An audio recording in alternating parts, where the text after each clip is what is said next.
اس کا حلیہ بھی حضور صلی اللہ علیہ وسلم نے احادیث کے اندر بیان کیا. دوسری بات یہ کہ اس کے ہاتھ میں قوانین قدرت گویا کہ تسخیر کائنات گویا کہ نقطۂ عروج کو پہنچ چکی ہے.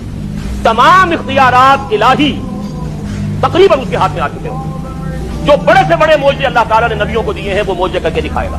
وہ مردہ کو زندہ کرے گا, مردہ لوگوں کی افواہوں کو لے کر آئے گا, ان کی روحوں کو, اگرچہ جھوٹی روحیں ہوں گی, وہ شیاطین جن ہوں گے جو ان کا بھید بدل کر آئیں گے, لیکن یہ کہ وہ لوگوں سے کلام کریں گے. یہ اسپرچولیزم جو اپنی انتہا کو پہنچا ہوا ہے یورپ میں اور مغرب میں, یہ در حقیقت اسی کا ایک مظہر ہے. وہ کھلے بیابان کو کہے گا جہاں بالکل جنگل جو ہے وہ صحرا تھا, وہ لوگ گلزار کر دے گا جب چاہے گا, جب چاہے گا, جہاں چاہے گا بارش برسائے گا. فاصلہ اس کے لیے بے معنی ہوگا.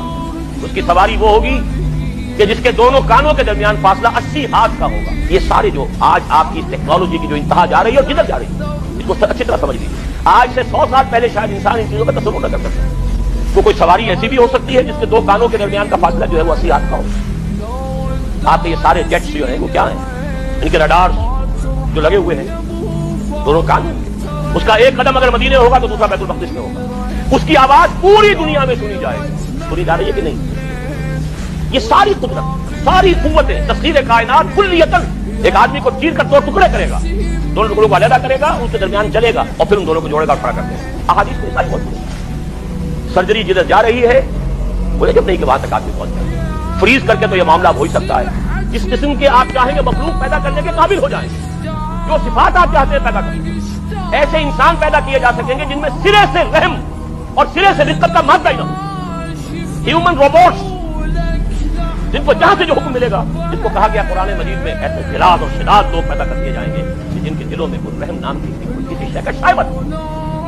آدم کی تخلیق سے لے کر قیامت کے قائم ہونے تک ان دونوں کے مابین دجال کے فتنے سے بڑا فتنہ کوئی. حضور نے فرمایا کہ نوح کے بعد کوئی نبی اللہ کا ایسا نہیں گزرا جس نے اپنی قوم کو, اپنی امت کو دجال کے فتنے سے خبردار نہ کیا ہو. تو اے مسلمانوں, میں بھی تمہیں خبردار کرتا ہوں. یہ دجال دو دلیل کرے گا. وہ شخص جو جھوٹا مسیح ہونے کا دعویٰ کرے گا, المسیح الدجال. جیسے حضور نے فرمایا میری امت میں 30 دجال اٹھیں گے جو نبی کا دعویٰ کریں گے, اور پھر ایک وقت ہوگا کہ جب کہ ایک شخص کھڑا ہو جائے گا یہود میں سے مسیح ہونے کا دعویٰ کر کے, میں مسیح ہوں اور میں اب قائم کروں گا گریٹر اسرائیل. وہ مسیح الدجال ہوگا اور اس کو قتل کرنے کے لیے اصل مسیح عیسیٰ ابن مریم نازل ہوں گے علیہ السلام.